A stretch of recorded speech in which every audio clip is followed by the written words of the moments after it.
After a rebellion leads to a failed transference ceremony in ancient Egypt, Apocalypse, the immortal first mutant, is entombed within a collapsed pyramid. Fast forward several millennia to 1983, where we meet up with Professor X, successfully running his school for gifted youngsters, Mystique saving captured mutants, and Magneto, now a factory worker who lives quietly in Poland with his wife and daughter. But all ends when Apocalypse's cult followers, probably a reference to the clan Akaba in the comics, awaken Apocalypse. The mutant learns of the world's tendencies towards death, destruction, and torment, so he assembles his 4 followers to rule the world.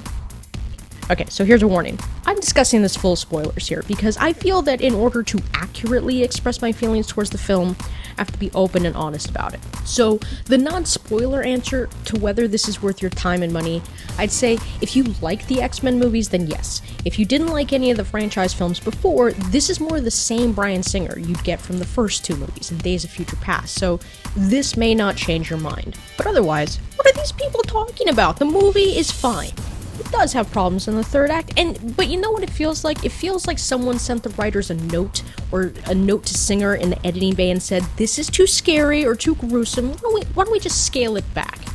And I think that would explain why the pacing suddenly turns wonky, like it starts to drag out in certain parts. It feels like Apocalypse forgets his powers suddenly, versus the first 2 parts of the movie, which becomes a detriment because I loved how evil Apocalypse was. I mean, he can manipulate the molecular makeup of anything.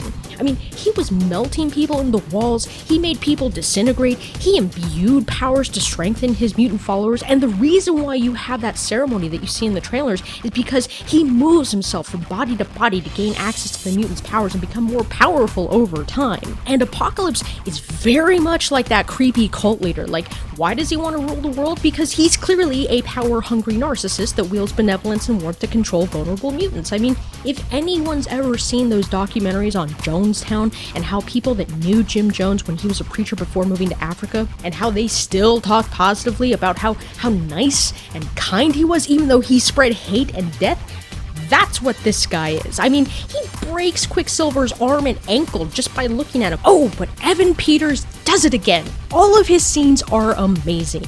And this movie is funny in ways that just shouldn't work. Like when Quicksilver runs in to save the mutants from Professor X's school as it blows up, I love the way that the scene starts out where you see him just turn and it's like a freaking 80s spearmint gum commercial where you see Cyclops and Nightcrawler and Jean Grey and Jubilee in the car, and he just gives them this look of derision, like, you losers. Oh yeah, there's a school blowing up. I better go attend to that.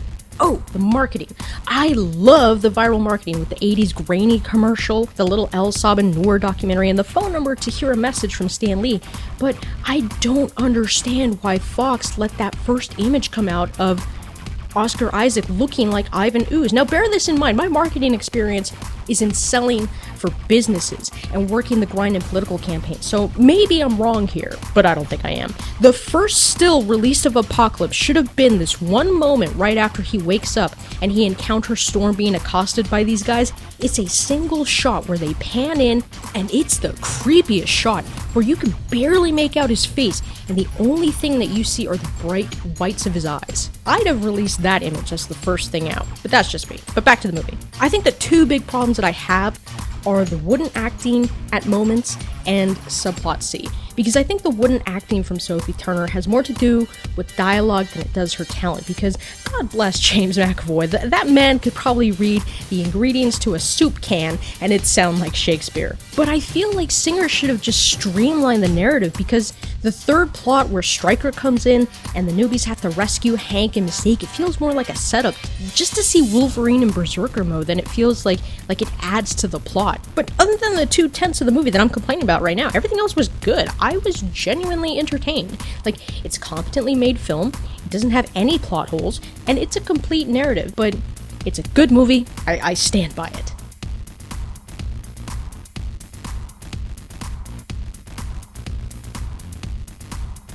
And if the next film is going to be set in the 90s, I want my Jubilee, gosh darn it.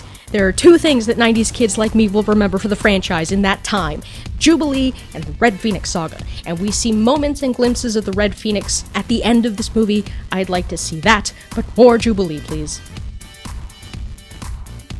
And remember, please subscribe so that you are notified in your newsfeed when the next video is uploaded. Please remember to give this video a like and share it about. Help support this channel by checking out and using any of the links in the description below. You people are awesome as always, and thanks for watching.